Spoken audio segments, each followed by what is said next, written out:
High in the clouds of Peru stands a city that should never have existed. Machu Picchu rests on a thin ridge more than 2,400 meters above sea level, surrounded by steep cliffs that fall into the Urubamba River below. From a distance, it looks almost impossible. Stone walls rising straight from the mist, terraces clinging to the mountainside, and temples gazing out over the edge of the world. For centuries, people argued about what this place really was. Some said it was a palace for kings, others a fortress for defense, and many believed it was a holy temple. Yet none of these ideas explained why the Incas chose to build here, in a place so far away, so dangerous and so fragile. The city itself feels like a paradox. Its beauty is undeniable, but its purpose has always been uncertain. The location was not connected to the empire's main trade routes, and the land was not wide enough to grow food for thousands of people. From the very beginning, Machu Picchu was more mystery than city, a riddle carved into the rock of the Andes. Even now, when visitors walk its ancient paths, the same question whispers through the stones: why here, of all places? A place of mystery. From the moment Machu Picchu was revealed to the modern world, it has been wrapped in mystery.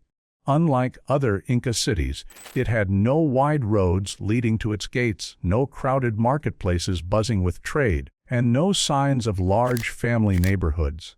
Its gardens were small, more decorative than practical, unable to feed a permanent population. Instead of the busy life of a city, Machu Picchu looked like a puzzle. Carefully designed, yet strangely quiet. Experts struggled to understand why the Incas would build such a breathtaking place in a location that seemed almost impossible to sustain. The setting only deepened the confusion.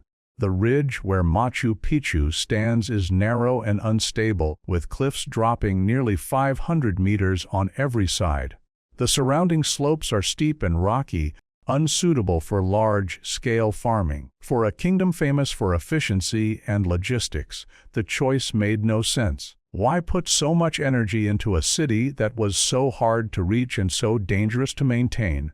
Every terrace, every wall, every temple seemed to hold clues, but none gave a clear answer. Machu Picchu was not just a ruin in the clouds, it was a riddle that challenged everything people thought they knew about the Inca world. The first discovery in 1911, Yale professor Hiram Bingham cut his way through thick Andean jungle and came upon ruins that stunned the world. Rising out of the mist, the city looked untouched, as if time itself had forgotten it. Terraces clung to steep cliffs, temples overlooked endless drops, and stone walls seemed to float above the clouds. To Bingham, this was the legendary, lost city of the Incas. A forgotten capital hidden for centuries. But to the Quechua people who lived nearby, Machu Picchu had never been lost. They had always known it was there. Still, Bingham's announcement brought the site into global focus. His writings and photographs spread quickly, casting Machu Picchu as a rediscovered wonder. Yet, from the very beginning, his interpretation raised questions. Was this truly the lost city? Or was it something else entirely? He took hundreds of artifacts back to Yale, sparking a century-long dispute between Peru and the university over rightful ownership. And while his discovery made Machu Picchu famous, it also buried local voices under a Western story of conquest and mystery. From the first moment it entered modern history, Machu Picchu became a place of wonder, but also of confusion, debate, and cultural tension. Walls in the sky. Machu Picchu looks like it was built to defy gravity itself. Perched on a razor-thin ridge, its terraces stretch out over empty air, and its walls rise straight from the cliffs into the clouds. Standing there, it feels less like a city and more like a dream of stone suspended between earth and sky. The Incas shaped every block with such precision that even after 500 years of storms, earthquakes, and heavy rains, the stones remain tightly locked, without mortar, without gaps. Not even a blade of grass can slip between them. The temples, houses, and stairways appear to grow out of the mountain as if they were always meant to be there. Each wall is angled and fitted so carefully that the city has survived quakes that could have shattered weaker structures. To the eyes of early explorers, these walls seemed impossible for a civilization without wheels, iron, or modern tools. Yet the Incas built them with patience, skill, and a deep understanding of the mountain's natural cracks and strengths. Looking at Machu Picchu today, it is not only a wonder of history, it is proof that stone, when placed with purpose, can outlast even the sky it seems to touch. The puzzle city from the start, Machu Picchu, did not behave like a normal city. Other Inca capitals were alive with markets, roads, and families, but here there were none. The gardens were beautiful yet too small to feed a large population. The buildings were arranged with precision, but there was no sign of crowded neighborhoods or busy trade routes. Instead, everything pointed toward ceremony and design rather than daily life. It looked less like a place where thousands lived and more like a riddle carved in stone. The city's placement made the mystery even deeper. Perched on a fragile ridge surrounded by cliffs, it was far from fertile valleys and hard to reach. Why would a culture so skilled at logistics and farming choose such an impractical spot? The temples aligned with the sun and moon suggested sacred rituals, but that still did not explain why this dangerous location was chosen. Machu Picchu seemed built with purpose, yet its purpose was hidden. Every step raised new questions. Was it a royal retreat, a holy sanctuary, or something entirely different? For over a century, the true reason has remained unsolved, turning Machu Picchu into one of history's greatest puzzles. No roads, no markets. Unlike other great Inca centers, Machu Picchu was cut off from the kingdom's main network of wide roads and busy markets. No major trade routes reached its gates, no highways carried caravans of goods, and no plazas filled with merchants exchanging food, textiles, or tools. The lifelines that kept Cusco and other cities alive simply bypassed this place. Visitors climbing its terraces today still notice how isolated it feels, as if it was designed to be hidden rather than connected. This absence is one of the strangest parts of its story. The Inca Empire was known for its efficiency, with roads stretching thousands of kilometers and storehouses supplying armies and farmers. Yet here, high on a narrow ridge, there was no sign of such planning. Small gardens could support workers and visitors for a time, but not a thriving community. It seemed never meant for permanent families or crowded neighborhoods. Machu Picchu was silent compared to the capital's noise, a place apart from the empire's flow. That silence raises the question if it was not made for trade, not for markets, and not for daily life. Then what exactly was this city in the clouds built for? A risky location, everything about Machu Picchu's placement seemed dangerous. The ridge it sits on is narrow and unstable, surrounded by cliffs that drop nearly 500 meters into the Urubamba River. The slopes around it are rocky, steep, and unsuited for large-scale farming. Rainfall in the region is heavy, nearly 2,000 millimeters each year, bringing floods, erosion, and landslides. One wrong step on its slippery trails could mean falling to certain death. To outside observers, this was the last place a city should ever have been built. For a kingdom famous for its organization and smart use of resources, the choice appeared illogical.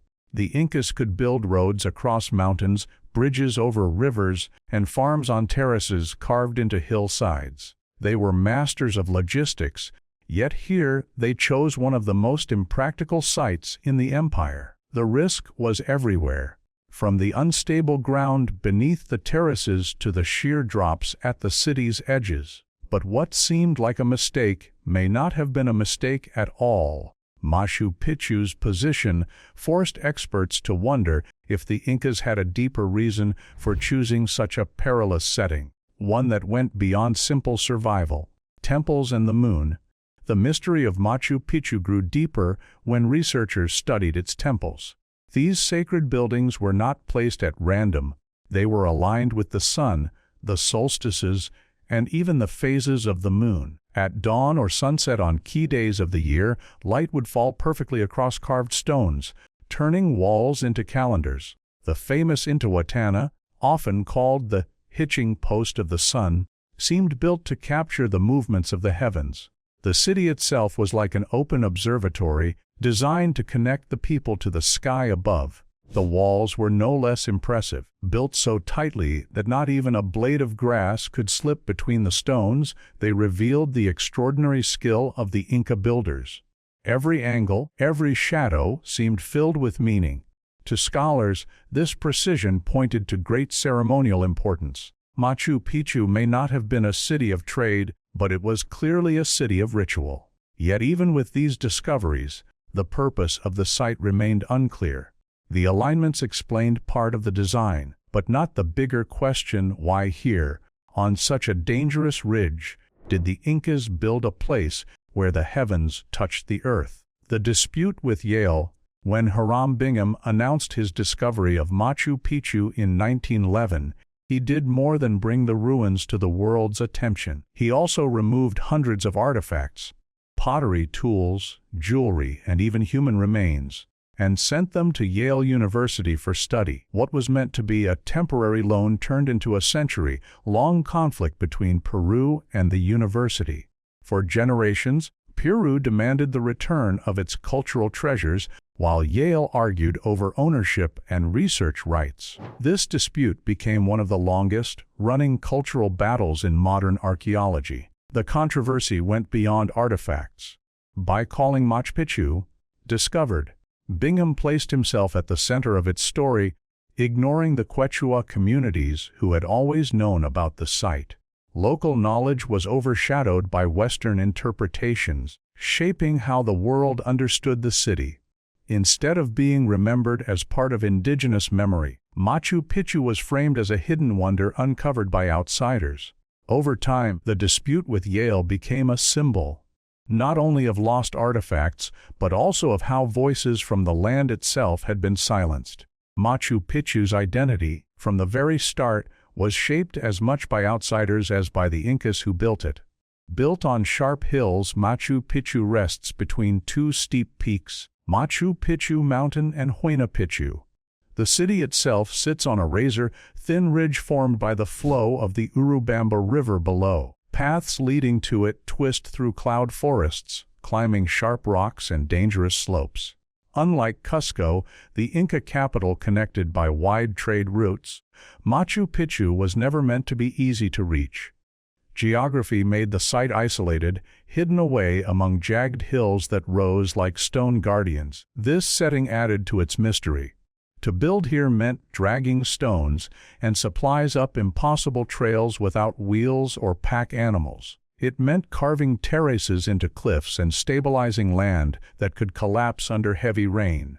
Yet the Incas achieved it with astonishing skill, turning dangerous ground into a city that looked as if it belonged to the sky. The location was so unusual that it puzzled experts for more than a century. Why would the Incas choose such sharp, remote hills far from trade and farmland?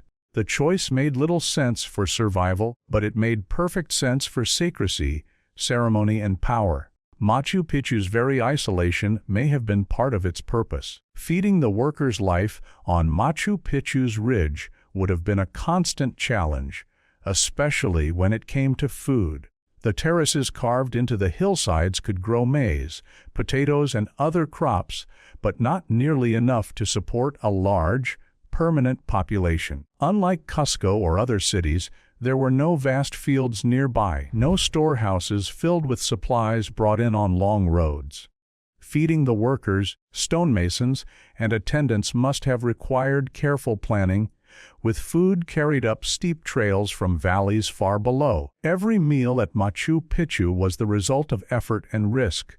Archaeological finds reveal another clue. Many of the bones discovered on site belonged to workers and servants, not family groups. This suggests that Machu Picchu was not a busy city where thousands lived, but rather a special site maintained by a rotating workforce.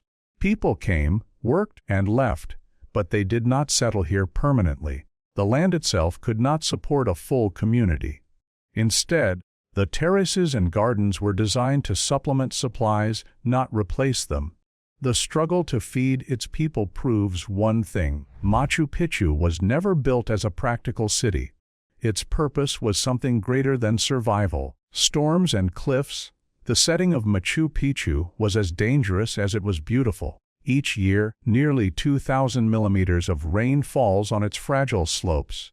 Heavy storms trigger landslides, erosion, and flooding, threatening to wash away everything the Incas built. The cliffs around the city fall almost straight down, hundreds of meters into the Urubamba River, leaving no room for mistakes. A slip on the narrow trails could mean instant death.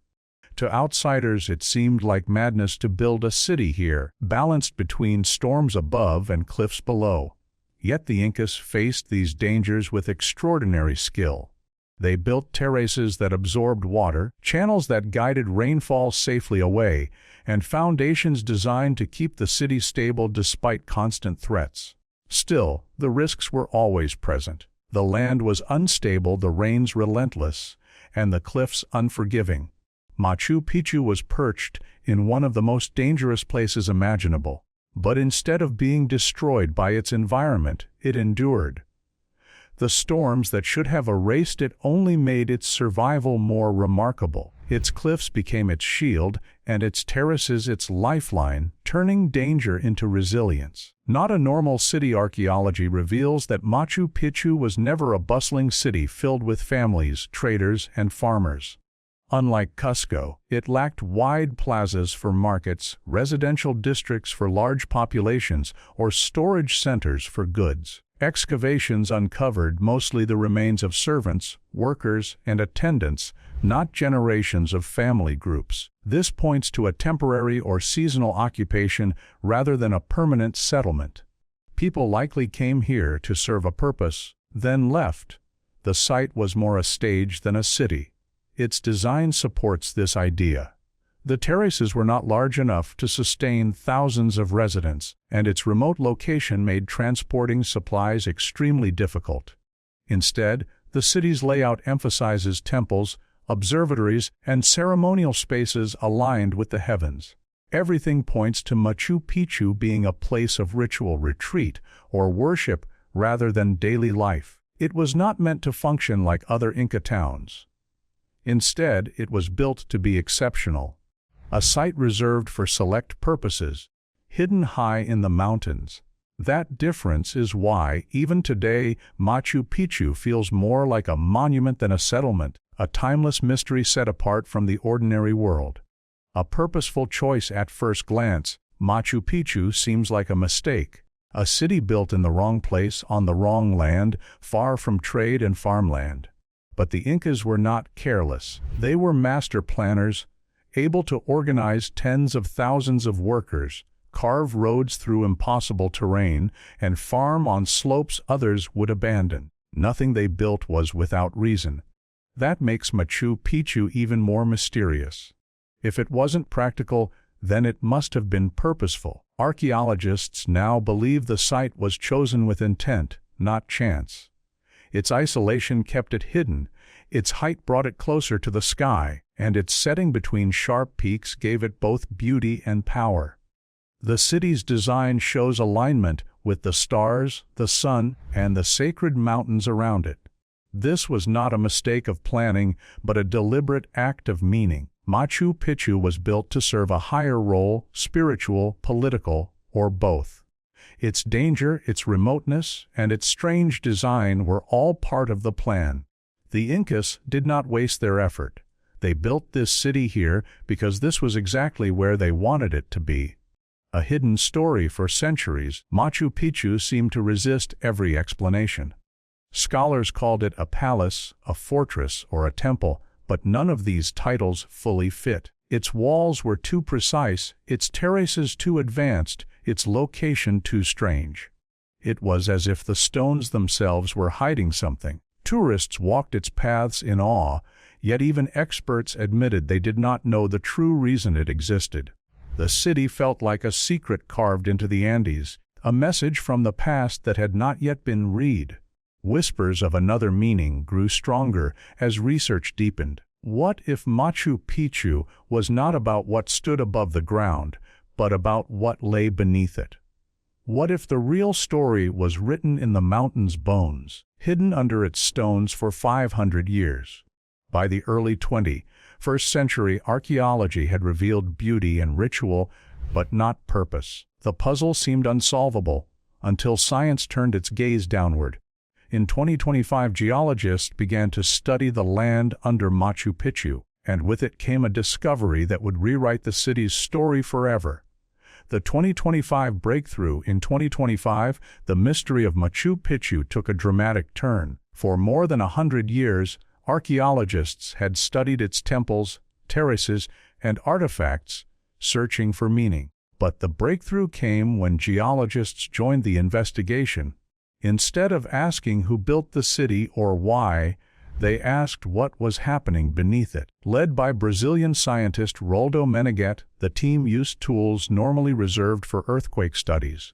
With satellite images, ground-penetrating radar, and even muon tomography that scans mountains using cosmic rays, they looked into the earth below Machu Picchu. What they found changed everything. The city was not built in spite of its dangerous location. It was built because of it. Machu Picchu sits on a massive X where two great fault systems meet. For modern engineers, fault lines are signs of danger, but for the Incas, they were opportunities. The cracks in the rock gave them natural quarries for stone, channels for water, and even protection against earthquakes. The Incas had not chosen a weak mountain, they had chosen a powerful one. This discovery revealed that Machu Picchu was not simply a city in the clouds. It was a masterpiece of geology and design working as one. Power in the fault lines. The discovery of Machu Picchu's fault lines revealed that its greatest risk was also its greatest strength. Where modern engineers see danger, the Incas saw possibility. The cracks that crossed the mountain became tools, guiding how the city was built. Faults created natural channels for rainwater, which the Incas shaped into one of the most advanced drainage systems in the ancient world. Storms that could have destroyed the city instead flowed safely away. What seemed like weakness in the rock became the foundation of survival. The same fractures provided stone. Instead of dragging massive blocks from distant quarries, builders cut them directly from stressed granite already split by the earth. This made it easier to shape stones with incredible precision, fitting them so tightly that they have stood for centuries without mortar. Even temples and sacred spaces were aligned with these invisible lines, as if the Incas were mapping their city onto the forces inside the mountain. Fault lines that threatened collapse instead gave order, water, stone, and strength. The Incas had turned danger into design, and in doing so, created a city that still stands while others have fallen. Stones that shaped themselves. The granite of Machu Picchu is among the hardest rocks on Earth, normally requiring heavy tools to cut. Yet here, nature had already done much of the work. The mountain's constant stress along fault lines fractured the stone into blocks, creating a ready-made quarry. The Incas took advantage of this gift.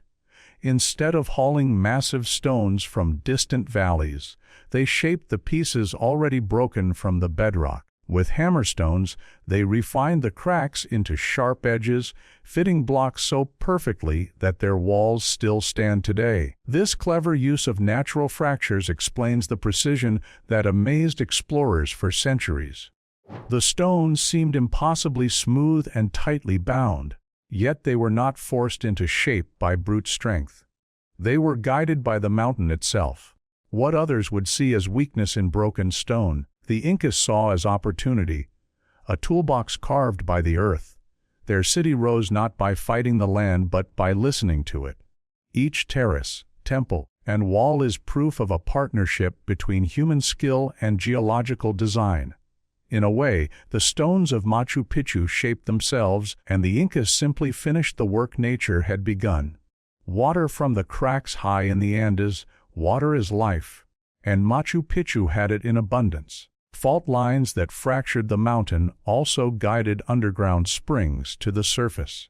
From one of these natural outlets, the Incas built a canal nearly 750 meters long that carried fresh water through the city. It fed 16 stone fountains, each carefully arranged to serve nobles, workers, and ceremonies. The flow never stopped, even in heavy rains, turning Machu Picchu into a place where water was both practical and sacred. This system was more than survival. Inca engineers used layers of gravel, sand, and hidden drains to control runoff on the steep slopes. Rain that could have caused floods or landslides was safely absorbed and redirected, protecting terraces and buildings. The cracks in the mountain acted like natural veins, and the Incas expanded them into channels of order and abundance. For them, springs were holy gifts from the Apus, the mountain spirits. To drink from Machu Picchu's fountains was not only to quench thirst, but also to receive a blessing. Even today, the city's waterworks stand as one of the most advanced hydraulic systems in the ancient world. Born entirely from cracks in stone, a pattern in the Andes, what seemed unique at Machu Picchu turned out to be part of a much larger design. When geologists mapped other Inca sites, they discovered the same pattern. Cities and fortresses often stood directly on fault lines and fracture zones. From Cusco to Ollantaytambo, the empire's greatest centers shared this hidden trait. The Incas were not choosing unlucky places, they were following a plan carved into the bones of the Andes. By building on cracks, they gained access to stone, water, natural defenses, and stability against earthquakes. This knowledge, now called ethnogeology, came from centuries of observation. Generations watched how mountains broke, how springs appeared, and how the land shifted. That memory became a living map, passed down until the Incas turned it into strategy. To them, the land was not random, it was a guide. Cusco, their capital, sits where fault lines meet and rivers flow into the valley, ensuring both water and sacred meaning. Ollantaytambo's terraces rest on broken rock